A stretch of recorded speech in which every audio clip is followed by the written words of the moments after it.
Itu kalau mau punya cita-cita, harapan, atau harus melihat pantas nggak sih buatku. Dilakukan dengan cara yang tidak melawan hukum alam. Kita menyadari bahwa itu memang kita pantas. Kan itu bang, mengkilap. Tadinya kecil makin lama membesar sampai tingginya 10 meter, jatuh kemana lah gitu. Siapa yang menang memang pure karena pilihan alam, dan nanti warga masyarakat yang memilih itu kayak ya sudah ngetutke. Nyalakan itu adalah api hawa nafsu. Benar. Api angkara murka, api hawa nafsu, dan secara proporsional ya sudah tidak masalah. Tapi kan yang bahaya itu kalau berlebih-lebihan. Ya. Kegelapan yang sesungguhnya bisa jadi itu kegelapan hanya dari definisi.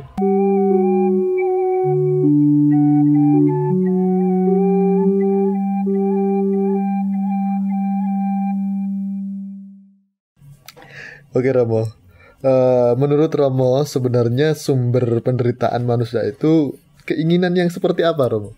Sumber penderitaan?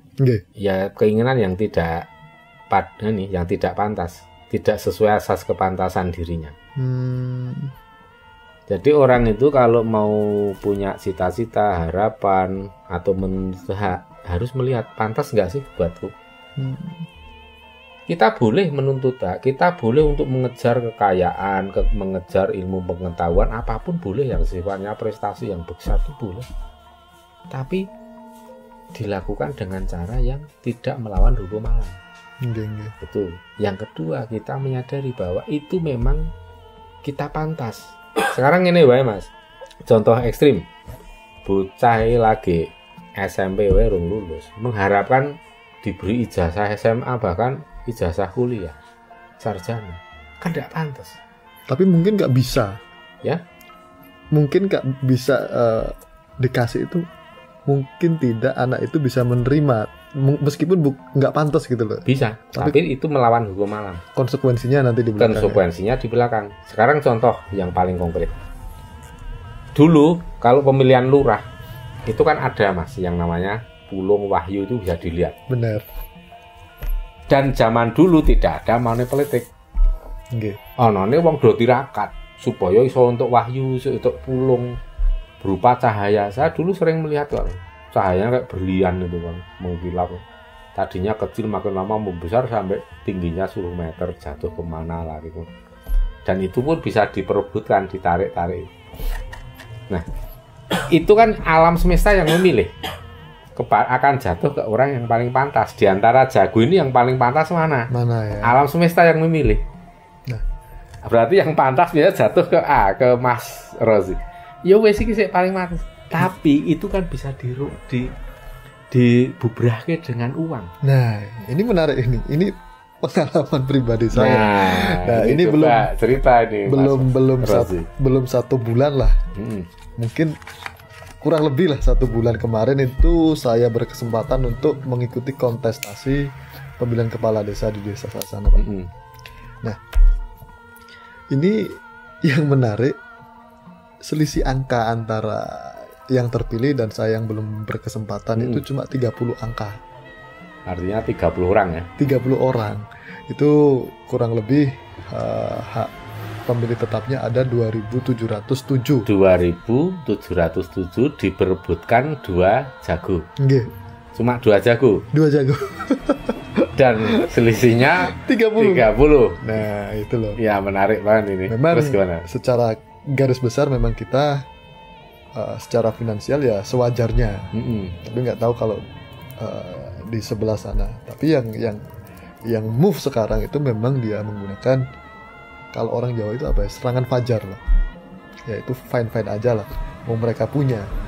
Tapi ketika hasil ya, apapun yang menjadi hasil itu Pak, hasil akhir pas waktu setelah itu ya yang terbaik menurut saya. Apapun yang menjadi hasil itu yang terbaik, dan itu bukan akhir dari segalanya, karena masih ada besok, lusa, dan seterusnya. Mungkin saya belum berkesempatan saja. Toh itu cuma catatan 30 suara, 30 angka suara itu tadi. Dan intinya kita itu masih memenangkan hati masyarakat.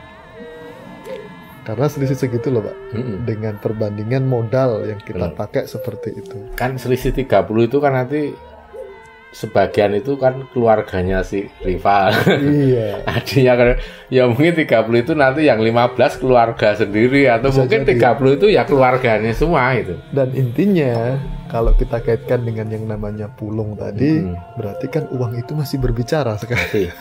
Dan bisa merusak hukum alam. Gitu ya. Bisa. Maka di sini Mas, yang kalau dulu itu siapa yang menang memang pure karena pilihan alam, dan nanti warga masyarakat yang memilih itu kayak ya sudah ngetutke pulung itu kemana, itu otomatis pasti dalam pemilihan pun nanti akan banyak orang yang lebih suka milih yang ketiban pulung, walaupun orang itu masyarakat tidak melihat kemana jatuhnya. Iya. Tapi dari segi daya tarik, auranya dan lain-lain. Tapi di zaman sekarang itu bisa dirusak oleh yang mana money politik. Iya. Orang bisa memberikan suap ke sana bisa bayar. Karena apa? Sekarang kan orang banyak yang butuh duit, orang yang lapar, orang yang butuh beli HP, yang apa sudah. Jadi mainnya apa? Yang dinyalakan itu adalah api hawa nafsu. Benar. Api angkara murka, api hawa nafsu dari warga masyarakat pemilih itulah yang disulut, bukan sang guru sejati atau rasa sejatinya. Karena rasa sejati itu mungkin pilihannya ke Mas Rosi. Dalam hati kecil, aku sakjane luwih seneng. Tapi karena aku ki wis kebacut nampa. Nah, kamu kok aku ki yo pengen banget tuku HP iki lho. Pengen main TikTok ya kan misalnya gitu. Ya wis tak tompo, ya terpaksa aku milih kono lah. Balik lagi ke kebutuhan personalnya. Nah, maka itulah uang atau money politik itu sebenarnya apa sih yang dibeli? Yang dibeli adalah hawa nafsu angkara. Dan itu yang menjadi taruhannya harga diri kan. Itu tidak ada yang namanya hukum alam, itu tidak pernah menyisakan secuil pun ketidakadilan. Pasti ada karmanya, pasti ada efeknya yang sangat buruk, negatif bagi pelaku. Bagi warga masyarakat yang juga nompo uang dari money politik, itu pun nanti juga akan ada bebendune. Entah nanti ada era kepemimpinan yang bikin sulit, yang ya banyak lah. Yang namanya politik nggih ngapunten. Tetap yang namanya uang itu mesti ada. Meskipun saya sendiri secara pribadi saya tetap memberikan ganti apa ya, istilahnya kebungahan kalau orang Jawa, hadiah atau bonus, bukan kok suap, enggak. Jadi saya itu menghargai waktu mereka dengan kita memberikan ya sepantasnya. Seperti yang jenengan tadi nopo-nopo itu kan harus proporsional. Ngono ya ngono ning aja ngono. Nah, tapi ketika itu kita kan tidak boleh berutang jasa Mas. Nggih. Berutang budi baik pada orang lain kan tidak boleh. Nggih. Sebisa mungkin budi baik itu ya kita balas. Nggih. Soalnya wong utang budi itu berat Mas. Nah kalau jenengan misalnya membalas budi baik dari orang-orang yang peduli itu dengan uang yang diberikan secara proporsional, ya sudah tidak masalah. Tapi kan yang bahaya itu kalau berlebih-lebihan. Tadinya orang yang menilai kita itu negatif, menilai kita itu nggak becus, nggak punya kapasitas untuk memimpin, menjadi leader, kemudian kita lempari uang, terus dia berubah pikiran, itu yang menjadi masalah. Ya. Nah makanya kalau orang Jawa itu standarnya itu ngono ya ngono ning aja ngono. Kita kalau utang menyita waktu, tenaga, pikiran orang, kemudian kita nggak memberikan sesuatu, itu juga nanti berat di kita. Benar. Dan ini kembali lagi ke masalah rasa, ya. Romo.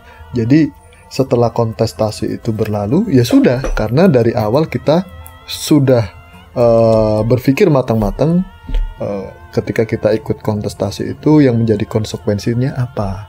Ya. Nah, jadi cuma ada dua pilihan. Kalau nggak kalah yang menang. Nah, berhubung kita kalah dengan terhormat dan masih tetap bermartabat, itu yang menjadi saya bangga dengan teman-teman loyalis saya dan saya pribadi gitu loh. Yeah. Karena kita menggunakan cara-cara yang manusiawi, cara-cara yang positif, tidak ada hoak, tidak ada fitnah, dan itu menunjukkan bahwa kita dan teman-teman itu semuanya kesatria. Yeah. Jadi kita kalah pun itu sebenarnya kita tidak memaknai kalah, cuma belum berkesempatan. Karena masih ada hari esok dan lain sebagainya. Mungkin Tuhan saat ini belum memberikan kesempatan atas dasar apa? Masih sayang kan gitu. Ya kalah secara politik nggak masalah, tapi secara moral. Nah, karena itu jadi catatan anak cucu kita betul. Sampai sepanjang masa loh kalau saya bilang gitu. Gitu loh. Pasti diingat-ingat, dikenang gitu loh. Oh, dulu ada gini. Ya. Itu yang penting kan itu tadi apa? Biarpun kalah tapi ya biarlah kalah dengan sesuatu yang sifatnya itu ya kurang selaras dengan harmus dengan alam, itu kan ya biarkanlah alam semesta nanti yang akan memberikan keadilan, akan menjawab semua. Dan kalau yang sudah terjadi ya di beberapa tempat itu saya menyaksikan yang kasus-kasus seperti itu biasanya di tengah jalan putus. Ada kasus, ada masalah, baru setahun, 2 tahun, 3 tahun berhenti karena itu tadi nafsu ya. Ada kasus. Jadi yang ya karena hati-hatinya gini Mas, sekarang ini hukum alam itu sedang ketat sekali. Nah kalau ada yang kayak gitu tuh ya coba lihat semua yang jelek dan kotor di negeri ini pasti kan terbongkar, terungkap. Alam semesta mengadili. Ya itu dari yang kepemimpinan yang levelnya nasional sampai ke yang tingkat desa ya, lurah itu kan ya kita lihat aja. Jadi memang waktu itu ya jujur saja ini Pak Romo, fitnah itu luar biasa. Bahkan apalagi orang yang semacam saya yang mempunyai cover ya, yang mempunyai style kayak gini mungkin dianggap sebelah mata, ada tabu bagi masyarakat. Tapi ketika kita mendapatkan separuh lah suara itu, kok saya juga haru lah dengan style saya yang seperti ini, berarti masih mendapat itu artinya masyarakat yang cerdas itu banyak Mas. Intinya gini, secara spiritual maupun secara nalar itu banyak. Yang saya tawarkan Romo itu bukan kok cover ya, tapi inner beauty. Apa-apa yang saya bisa lakukan, toh niat saya dari awal juga memang kalau kita dikehendaki banyak pihak, berarti ini kan saya harus dituntut menjadi pelayan yang benar-benar bisa melayani tanpa dasar apapun. Kalau ada nilai plusnya berarti itu bonus bagi saya, kan gitu aja. Nah, makanya itu mau saya juga kadang dikatain A, B, C. Saya itu benar, kehidupan di masa lalu saya itu kelam. Saya di dalam dunia itu apa ya, ibarat di dalam ruangan gelap. Intinya apa? Saya tahu itu namanya cahaya karena saya pernah di dalam ruangan yang gelap atau di dalam kegelapan. Kalau nggak di sana, mungkin sampai saat ini pun saya tidak tahu apa itu yang namanya cahaya, apa itu kegelapan. Nah, dari sana kita belajar banyak hal. Dan kegelapan itu kan juga belum tentu kegelapan yang sesungguhnya. Bisa jadi itu kegelapan hanya dari definisi agama atau dari definisi sudut pandang apa budaya tradisi tertentu, walaupun alam semesta sebenarnya tidak menilai sebagai kegelapan. Bisa jadi loh Mas. Artinya begini, dosa menurut hukum alam itu beda dengan ini yang saya lihat loh ya. Beda dengan dosa yang menurut agama. Tapi saya tidak mau mengungkap ini di ruang publik karena nanti bisa disalahgunakan oleh orang-orang yang ini. Kadang juga saya berpikir seperti ini Romo. Ternyata banyak orang spiritualis itu yang sibuk memikirkan surga dan neraka saja. Toh kita juga nggak pernah tahu surga itu apa, neraka itu apa. Cuma definisinya surga itu adem, nggak ada api. Padahal yang dibayangkan orang itu bercerita, kamu loh kalau di surga pengen kopi langsung datang, pengen rokok langsung datang. Berarti kan ada api kalau ada rokok.